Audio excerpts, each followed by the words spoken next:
acordou ali da sedação, né, mas continua bem prostrada, né, tinha bastante larvas, principalmente ali na região do braço, ali na região ali dorsal, ali da região lombar. E aí, assim, eu consegui remover a maior parte delas, tá?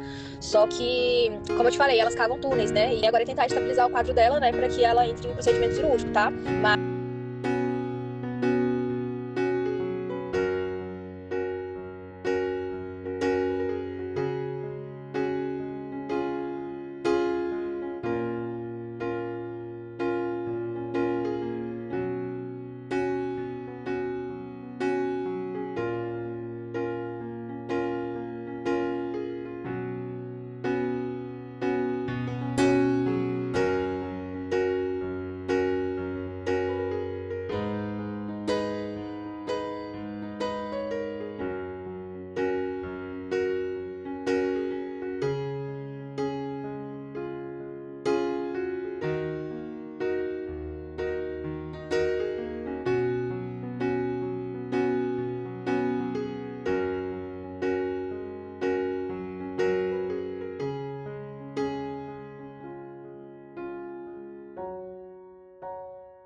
Ó, os três juntos. Pulando com 3 perninhas, né? O Pudim, vem cá. Pudim. Né, Pudim? Meu Deus do céu, muito de boa. Né, Pudim? Lindo, gostoso, maravilhoso. Então vai. Ó, os 3 juntos ali. Ninguém tá se matando.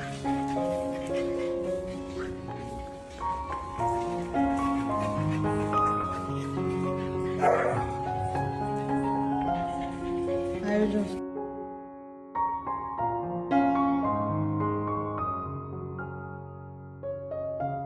Tá?